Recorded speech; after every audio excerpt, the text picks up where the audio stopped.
Ok, dando continuidade ao capítulo de números reais, vamos provar aqui um resultado importante. Tá? Vou colocar aqui a proposição.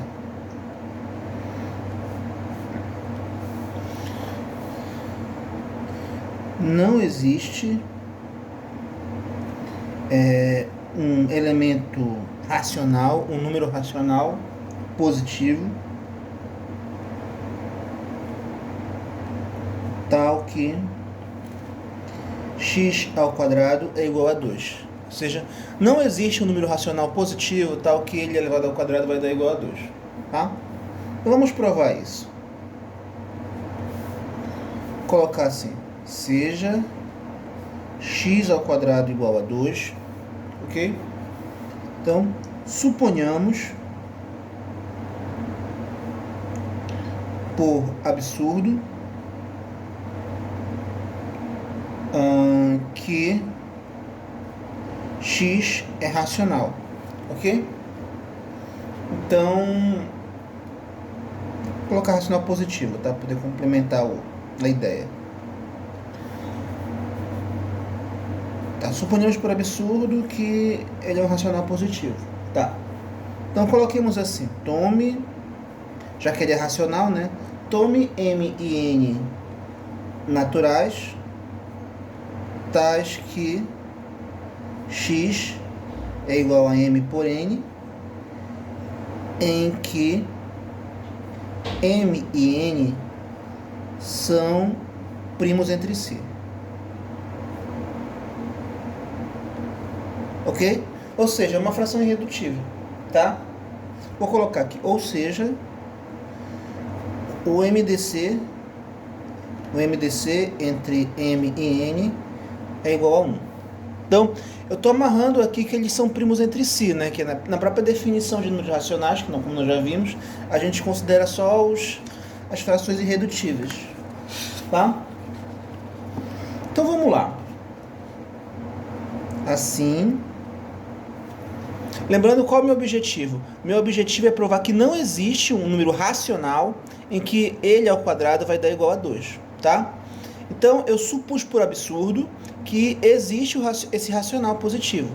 E eu chamei de m por n, né? Em que m e n são naturais, são primos entre si, tá? Ou seja, o MDC é igual entre eles é igual a 1, tá?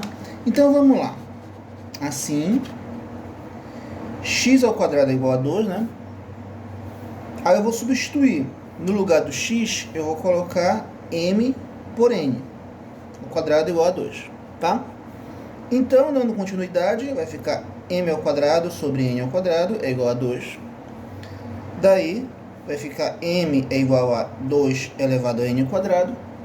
Como o m ao quadrado fica 2 vezes o inteiro, então eu posso dizer que m quadrado é par. Ok? Então, sendo m quadrado igual a par, então vou colocar assim, tome um p pertencente aos inteiros, tal que m é igual a 2 vezes p, né? Então, se ele é par, então ele é 2 vezes o inteiro. Ok? Vamos dar prosseguimento aqui. Eu vou pegar essa expressão, vou pegar novamente essa expressão aqui e vou chamar de asterisco, tá? Então, vou colocar aqui, retomando, asterisco, né? Aquela linha. Então, eu vou ter m quadrado é igual a 2 elevado a n. Tá? Aí, no lugar do m, eu vou colocar o quê? No lugar do m, eu vou colocar 2p. Então, vai ficar 2p elevado ao quadrado. Aí, desenvolvendo, vai ficar 4. Vai ficar 4p ao quadrado sobre 2n. Aí vai ficar 2p ao quadrado igual a n quadrado. Ou seja, o n quadrado vai ficar 2p quadrado. Então, logo, como n quadrado é 2 vezes o inteiro, então logo o n quadrado é par. Tá? Daí, se n quadrado é par, daí o n também é par. Tá? Que nós já provamos. tá? Se n quadrado é par, então n é par. Logo, vou colocar aqui tome um Q inteiro, tal que n é igual a 2Q, ok?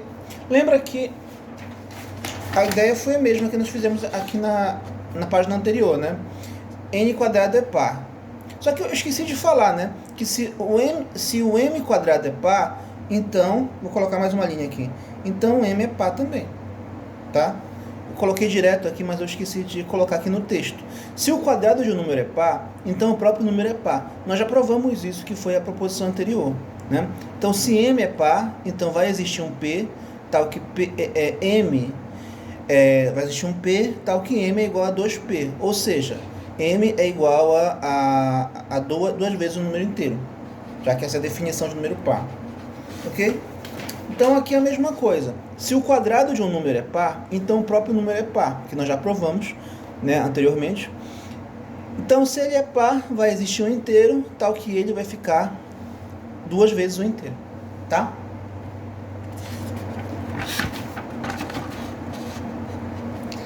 Assim, o que eu posso fazer? M sobre n vai ser igual a quanto? O m nós sabemos que é 2p, e o n nós sabemos que é 2q. Aí eu posso cancelar 2 com 2, vai ficar p sobre q, ok? Só que quando eu faço esse cancelamento, eu chego numa contradição. Vou colocar assim, o que é uma contradição. Por que uma contradição? Porque eu falei no começo da demonstração que m e n são primos entre si. Se eles são primos entre si, ou seja, se o MDC entre eles é igual a 1, então a fração m por n tem que ser irredutível. Ok? O que é uma contradição. Pois o MDC, vou colocar assim, o MDC de m e n é igual a 1. E, portanto, a fração m por n deveria ser irredutível. Ou seja, eu não poderia ter um cancelamento aqui como foi feito, tá? Então, logo, se deu uma contradição, eu posso concluir que x não pertence aos racionais, ok? Então, como queríamos demonstrar. Tá? Ok. Então, vamos continuar com as nossas proposições, tá? Ou melhor, vamos colocar aqui uma definição. Aquela é a oitava, então aqui é a nona.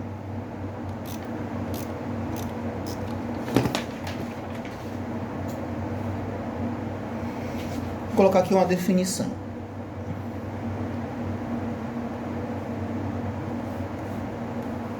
Definição de cota superior. Seja K mais vezes um corpo ordenado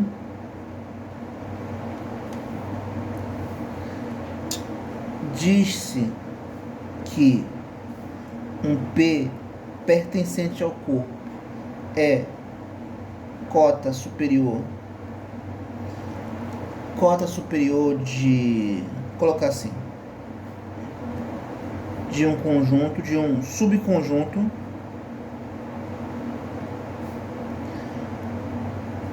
um subconjunto A contido no corpo quando não existir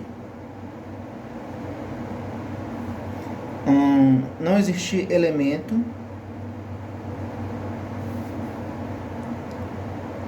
de A que ultrapasse, ou seja, vou colocar aqui que seja maior que P, tá? Então, esse elemento Pzinho, ele é cota superior de um conjunto A quando não existir nenhum elemento de A que ultrapasse. Vou colocar aqui, ou seja, Qualquer que seja o elemento de A, ele nunca pode ultrapassar o P, ok?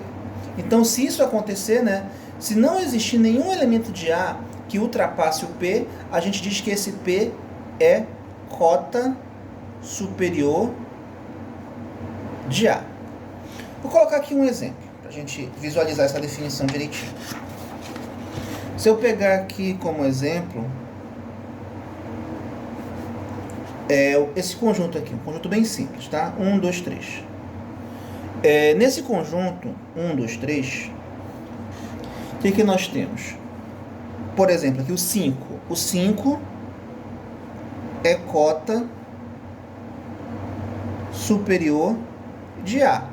Por que o 5 é cota superior de A? Porque não existe nenhum elemento desse conjunto, do conjunto A, que ultrapasse o 5. Então, o 5 é cota superior de A. O 4 também é cota superior. Cota superior de A. O 4 também é cota superior desse conjunto. Por quê? Porque não tem nenhum elemento que ultrapasse o 4. Então, mais uma aqui. O 3 é cota superior de A. Por que o 3 é cota superior? O 3 está no conjunto, repara, o 3 está bem aqui. Mas o 3 também é cota superior, por quê? Porque não existe nenhum elemento aqui do conjunto que ultrapasse o 3. No máximo, pode ser igual, né? Que no caso tem o igual aqui, o 3 está aqui. Né?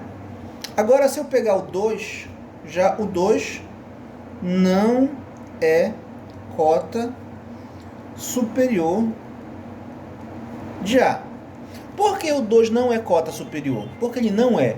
Porque existe elemento no conjunto que ultrapassa o 2. Então eu vou colocar aqui, olha. Existe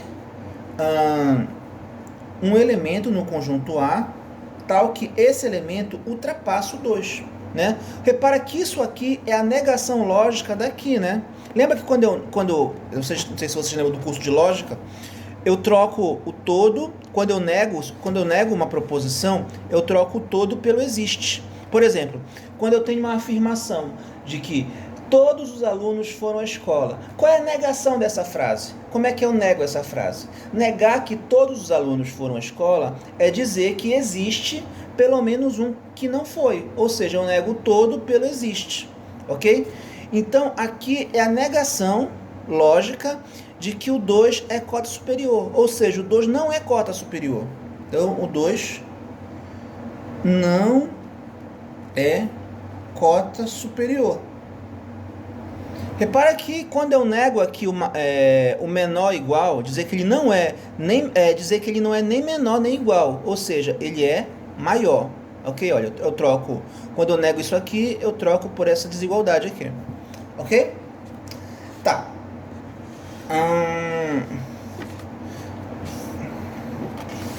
Olha, existe, né? Voltar aqui, existe um elemento do conjunto A que ultrapassa o 2. Quem seria esse elemento?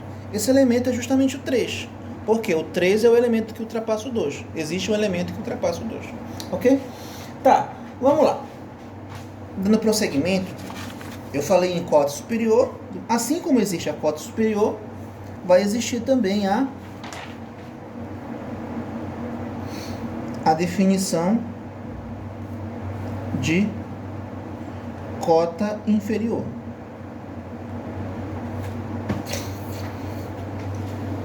A definição de cota inferior é análoga à de cota superior, tá? Então vamos colocar aqui. Seja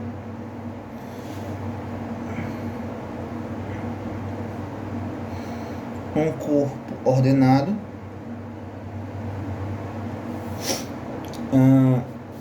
diz-se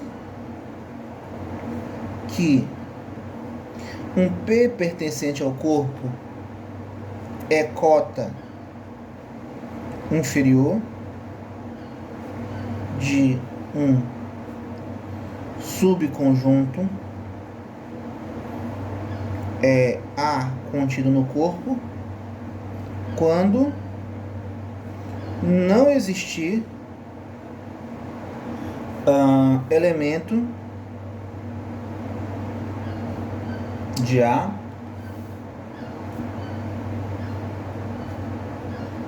que seja menor do que P, ok? Então, esse Pzinho aqui é cota inferior, né? Cota inferior agora, do subconjunto A, quando não existir nenhum elemento de A que seja menor que P. Ou seja, vou colocar aqui, ou seja, qualquer que seja o elemento,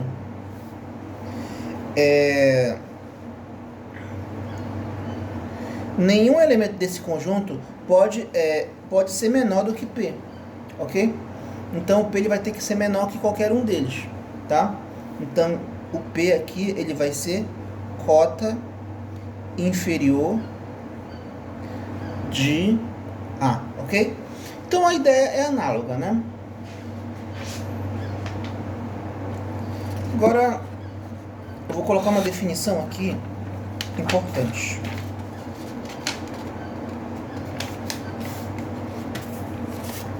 Cota inferior 11, que vai ser a definição de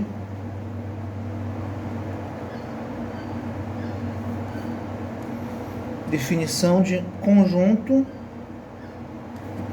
limitado.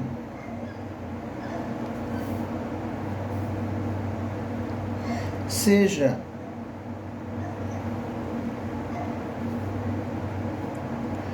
um corpo ordenado,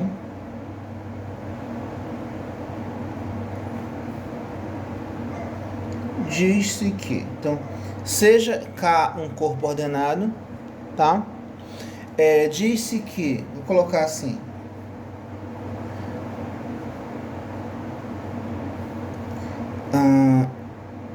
é limitado.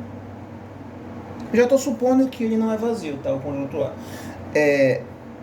Que é limitado superiormente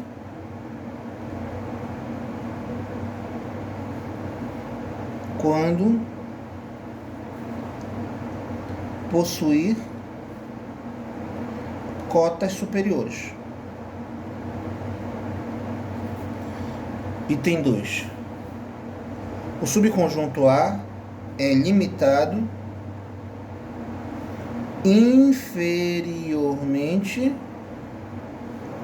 quando possuir cotas inferiores. E a gente diz que ele é simplesmente limitado, tá?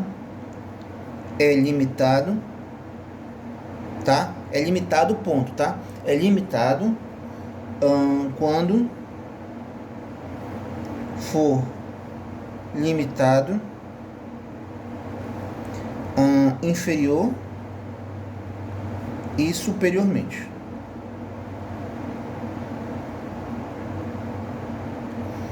Ok? Então, o conjunto é dito limitado superiormente quando possuir cotas superiores. E ele vai ser limitado inferiormente quando possuir cotas inferiores. E ele é limitado quando ele for possuir tanto cotas inferiores quanto cotas superiores. Ou seja, quando ele for limitado superior e inferiormente. Tá? Por exemplo, eu posso colocar aqui como exemplo um conjunto A aqui, que ele vai ser x pertencente ao corpo, dado por 2. Esse conjunto aqui é o conjunto de todos os elementos que são maiores que 2. Nesse caso aqui, o conjunto A ele é limitado inferiormente. Por que ele é limitado inferiormente? Porque ele tem cotas inferiores. Olha, o 2 é uma cota inferior, o 1 é uma cota inferior, ou seja, esse conjunto tem cotas inferiores, tá? Agora, o A, ele não é limitado superiormente. Por que ele não é limitado superiormente? Porque ele não tem cotas superiores. O x pode ser qualquer valor, não importa o quão grande ele seja. Então ele não tem cotas superiores, ok? Agora, um outro exemplo, que eu vou colocar bem aqui embaixo, vai ser esse conjunto aqui. X pertence ao corpo, tal que o x vai estar entre 2 e 5. Nesse caso, esse conjunto, vou colocar aqui, o B, ele é limitado. A gente diz que o conjunto é limitado quando ele possui tanto cotas inferiores quanto cotas superiores. Então, repara que o conjunto B tem cotas inferiores, porque o 2 é cota inferior, o 1 é cota inferior. E tem cotas superiores, porque o 5 é cota superior, o 6, o 7. Então, como ele tem tanto cotas inferiores quanto superiores, a gente diz que ele é simplesmente limitado. Ok? Então, dando continuidade, nós vamos falar agora de a definição de supremo. Tá? Então, o que seria o supremo? Vou colocar aqui. Sejam um corpo ordenado e um subconjunto não vazio e limitado superiormente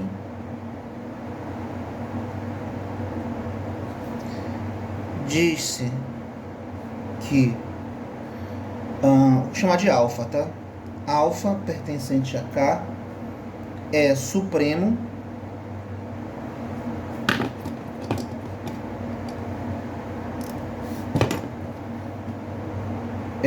de A quando for a menor das cotas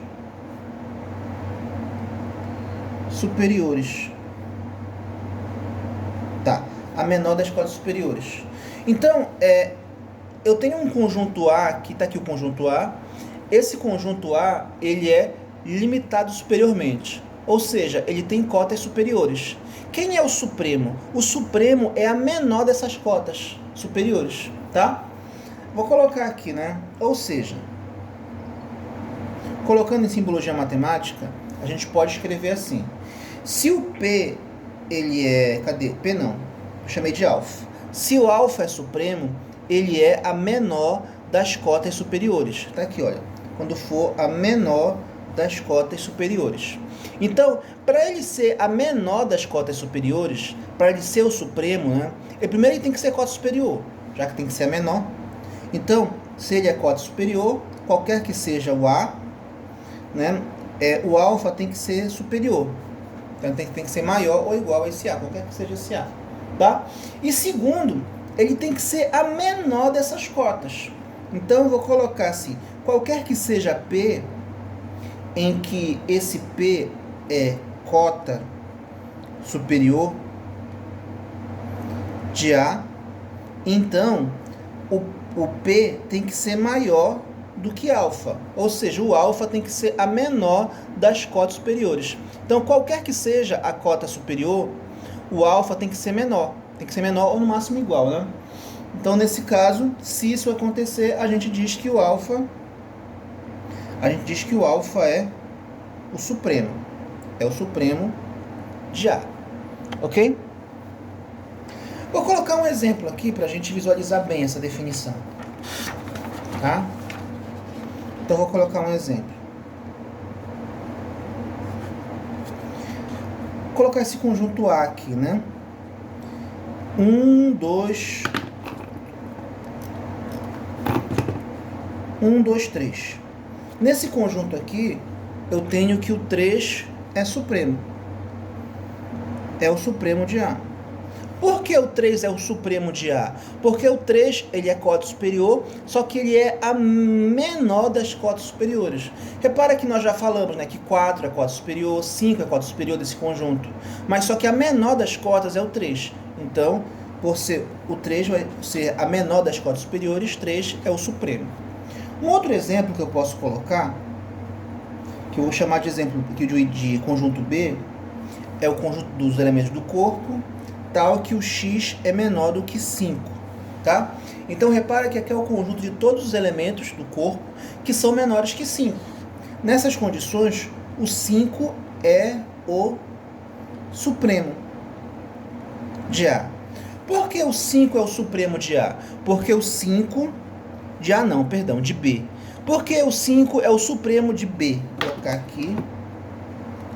Supremo de B. Porque o 5 é a menor das cotas superiores. Vou colocar aqui, 5 é a menor das cotas superiores de B. Se o 5 é a menor das cotas superiores, a gente diz que 5 é o supremo de B. Ok? Tá. Dando prosseguimento, eu vou colocar aqui a definição de ínfimo. Tá? Já está quase acabando aqui o tempo do vídeo. Então eu vou colocar aqui a definição de ínfimo, que é análoga, só que é para o outro lado.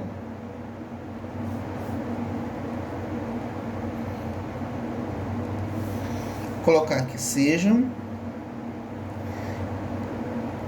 o corpo ordenado e o subconjunto A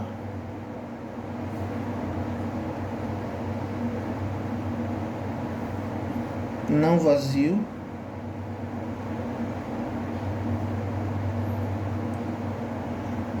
e limitado inferiormente, disse que é o ínfimo de A quando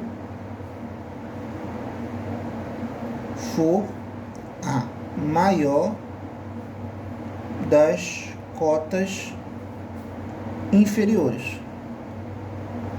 Tá, então essa é a diferença entre o supremo e o ínfimo.